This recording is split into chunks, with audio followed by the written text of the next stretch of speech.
Salam mənim əziz izləyicilərim, kanalıma xoş gəlmisiniz. Bugün sizinlə birlikdə tam mövsümünə uyğun dadlı və ətirli moruq mürəbbəsi hazırlayırıq. İlk olaraq bağçamızdan təzə moruqları yığıram.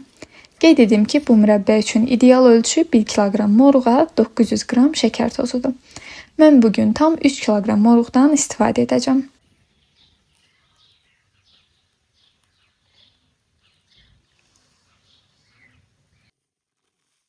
İndi isə mürəbbəni bişirəcəyim qazana növbəli şəkildə 1 qat şəkər tozu, 1 qat moruq əlavə edirəm.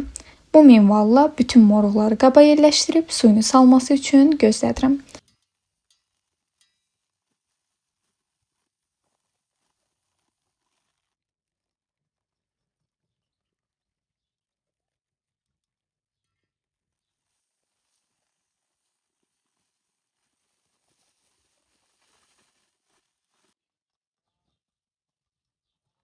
Əslində 3-4 saat da kifayət edir, amma ən yaxşısı bir gecə saxlamaqdır.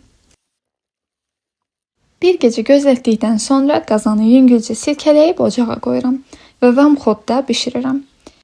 Qaynamağa başladıqda isə xodunu qaldırıram. Bişmə prosesində moruqların əzilməməsi üçün qaba ara sıra belə silkələyirəm.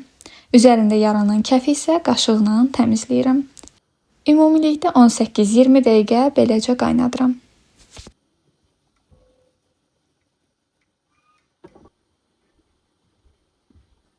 Mürəbbə biraz qaynadıqdan sonra ocağın altını söndürürəm. Diqqət etsəniz, elə söndürən kimi köpüklənmənin necə azaldığını görəcəksiniz. Qazanı ocaqdan götürüb kənara qoyuram. Və yenə sağa sola yüngülcə silkələyirəm ki, qalan kəflər mürəbbənin ortasına toplansın. Belə edəndə sonda kəfi qaşıqla götürmək lap rahat olur.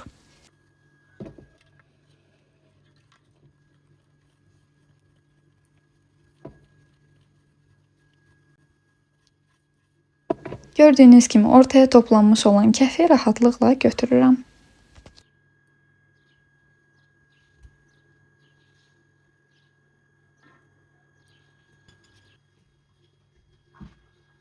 Və beləliklə mürəbbəmizin son halı. Rəngi də, şirəsi də çox gözəl alınıb. Bura qədər izləyən hər kəsə təşəkkür edirəm.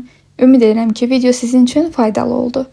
Və əgər reseptimi bəyəndinizsə, videonu bəyənməyi, fikirlərinizi şərhlərdə mənimlə bölüşməyi və kanalıma abunə olmağı unutmayın.